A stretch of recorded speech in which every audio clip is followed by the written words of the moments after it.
On se retrouve pour parler de Le Live. Le Live, c'est quoi? C'est une web TV lancée par Webedia qui a fait pas mal parler d'elle ces derniers temps. Et en bien, premier souci, c'est que le live stream non-stop. Et ça, live, toujours pareil. J'ai regardé 30 minutes de stream et c'est toujours pareil. C'est écrit. Le live avec des fonds qui changent. Donc je vous ai préparé un top 3 des meilleurs fonds. En troisième position, une petite color avec des inscriptions. Deuxième position, le fond noir avec écrit le live dessus. Et enfin, en première position, le fond blanc avec écrit le live dessus. C'est tout le temps pareil avec écrit venez lundi 17h. Ça devait être le 3 février 17h. Et il n'y a rien. Autre point qui les ont fait pas de buzzer. Il y a des forts doutes. Je dis bien des forts doutes parce qu'on n'est pas sûr à 100%. Ils ont acheté des abonnés. Je vous montre le screen actuellement. Et trouve la chose louche. Je vous laisse 5 secondes.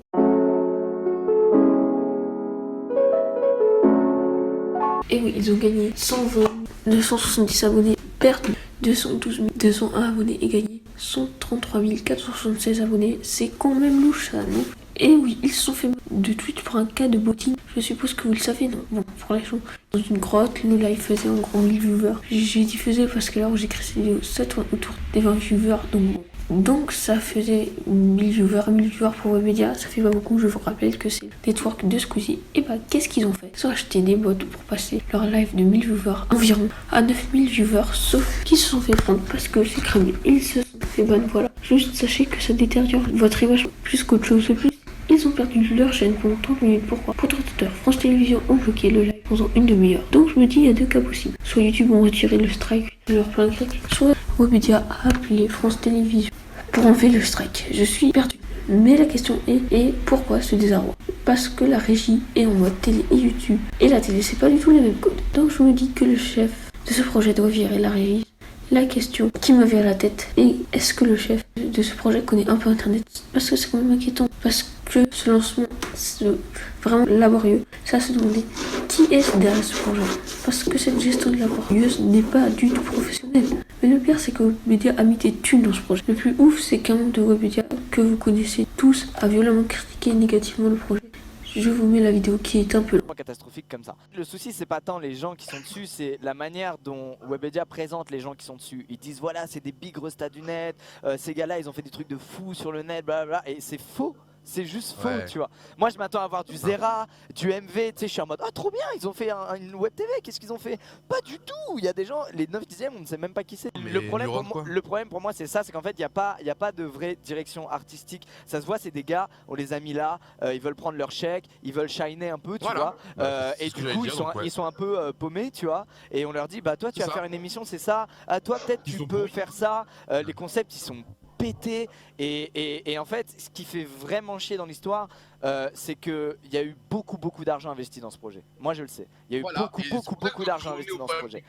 Quand tu viens au problème technique, faut comparer aussi au budget investi. En fait, donc avec ce budget là, logiquement t'es pas censé avoir ce problème là. En fait ce que je veux dire c'est qu'avec un budget pareil, ils auraient pu faire vraiment un truc nouveau sur le net et qui élève encore le game, tu vois. Ils auraient vraiment pu prendre des risques et faire un truc incroyable, vraiment un truc incroyable. Franchement, ce budget-là, tu le donnes à Zera, mon gars, ou tu le donnes à MV.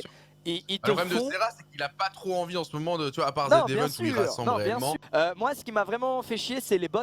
Je le dis clairement. Bon, alors attention, peut-être c'est fausse info, mais faire hier 1008, tu vois, et aujourd'hui faire 9000 sur la même émission 24 heures après. Alors que dans le chat ça parle à la même fréquence qu'avant, t'es en mode ça pour le coup c'est bad move, tu vois. Et en fait c'est ça que j'aime pas. Attends, vraiment ouais, vraiment. Donc la réputation de Lola vient de prendre un coup. Et je dis ça vient de prendre un coup car on sait que quand Squeezie parle de quelque chose en négatif, la chose où la personne attrape une réputation de merde. Donc on peut dire que le live c'est mort. Actuellement le live fait 20 viewers à l'heure où j'écris cette vidéo. Et là je parle sur YouTube parce que sur Mixer le live ne fait pas de viewers. Enfin s'il y en a un mais c'est moi. Donc le live capote. Je regarderai ou j'ai regardé, je ne sais pas quand je sors cette vidéo, le live, et je pense faire un compte rendu. La question de cette vidéo est comment le live a mesuré à cause d'une mauvaise communication. C'était simple comme conclusion, mais il ne faut pas chercher bien loin. En tout cas si c'est ta plu, mets le like et l'abonnement et bye.